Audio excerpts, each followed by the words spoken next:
Hi there, it's Caroline here. I am the founder of The Content Edit and I am doing this live video today to talk a little bit about Instagram guides. I have had a couple of questions over the last few weeks since Instagram updated how you can use guides. So I wanted to share a few things that I've discovered from creating my own and how you can use them to help you utilize Instagram and how you can use them to help build your brand. So if you don't know, I'm Caroline. I'm the founder of The Content Edit, where I help you build your brand, creating content to build your brand, whether that's personal or in the long run create a business or multiple businesses. So I myself have multiple businesses alongside The Content Edit, and that gives me the opportunity to test things for different audiences, different styles of businesses, whether that's using it for like personal, almost like an influencer content creator account, or whether it's my brand accounts. And then I can come back and share that with you. So for me, guides I think are a brilliant idea. They're not for everybody, like anything on Instagram, not always for everybody, but there are different ways that you can create one. So within the guide, you can create 3 different guides. You can create one around places, like so using the geotag, you can create products, and you can create sort of curated and saved content. And the idea for guides is that you share some of your best tips. So straight away, I can see how they would be brilliant for anyone in kind of a travel niche, or anything like that, or anybody who loves to share other businesses. But there are loads of things you can do with guides. So for example, the geotag, if you have visited an area, you can use the geotag, and that shares other people's content within your guide. So you can use the guide to pick out places, and you can say like, this is so and so here and doing this and doing that. As well, if you have a physical business presence, then you can use the guide to share people who have actually geotagged themselves at your business. So I think from that angle, it's really good for any kind of, like if you were a restaurant and people are always tagging, or some kind of attraction and people are tagging themselves there, then you can do guides of, like, you know, it could be Easter that's coming up, so people who were there last Easter and what they were doing. Then you have your sort of products. So again, if you have products, if you're a product business, or you sell products within your brand, you can share those products. So again, coming up, you could have, if you have like spring collection, you could put those in a guide so people can see what you have to offer. And then you can also, as I said before, you can go in and either share your own images. So if you've been on holiday, for example, or like at Christmas, and you wanted to curate everything that you've done over that period of time into a guide, you can do that.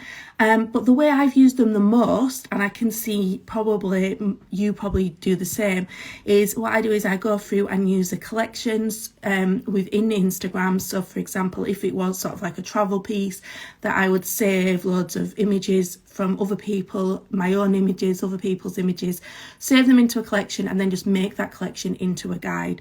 And that is what I've found to be the easiest way, and probably the most useful for my followers. So then you could create collection guides on absolutely anything. So again, like I say, it could be, if you're in the travel niche, it could be all the places that you've been or that you want to go, that you've seen. You can share other businesses, for example. So I did on one of my accounts like a Mother's Day guide, where it was local businesses who have I've seen were sharing Mother's Day offers. So as I went along, I've been saving them into a collection, and then when the time was right, I created a guide. The great thing about that, from if you are like you doing it from a content creator aspect, is that those businesses, any account in fact that you use and that you share for the guide, they get a notification, so then they can come back. I found that then businesses shared the guide, sent me a message of, you know, to say thank you for featuring us. So it just helps to build that conversation, and also, like I say, if they then share it onto their stories, it helped to get the guide in front of more people. So once you've created your guide, you can select a cover image, which is, you can just use one of the images already in the guide. You're probably doing a guide of some of the best images that you've got. You know, they're probably nice images, which is why you're creating the guide. So you can just pick one of those for the cover image. write a little bit of description. Then on each image you have to put something, whether that's just something very brief, sorry about that. So whether that's something brief like you know, my favorite place to go in Vegas or whatever, or you can go into a little bit more detail.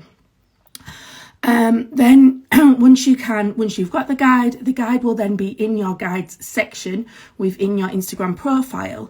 And now you can actually select goes into feed. So it doesn't go onto your grid, but it will go onto your followers will be able to see the guide as they're scrolling. So this is the big thing that Instagram changed, is so it allows it to go onto the feed so that your followers will see exactly, see the guide.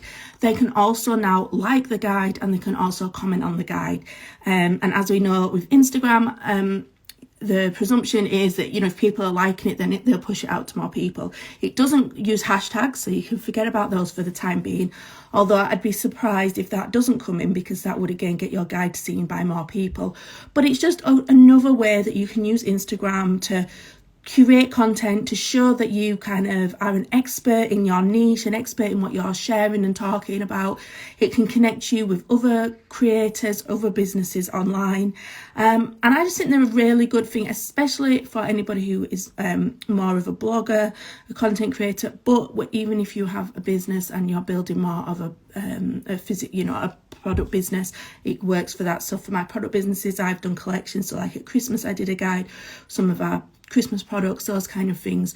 But I hope that was helpful. If you have any questions about using an Instagram guide, then feel free to drop me a DM or comment on this video, and I will do my best to answer you. But have a go.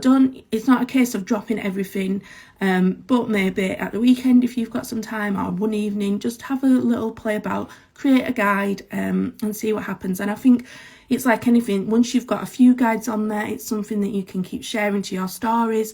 It's something that if people visit your profile for the first time and they see you've got guides, then, you know, it's something that they might, it helps them for the first time to start again. If somebody comes to your platform, it helps them to see exactly what you're about, exactly what you are sharing and talking about, and it gives them another reason to follow you, because it shows that you are sharing great content. So I hope you have a fantastic day. Thank you so much for watching, and I will speak to you again soon. Bye.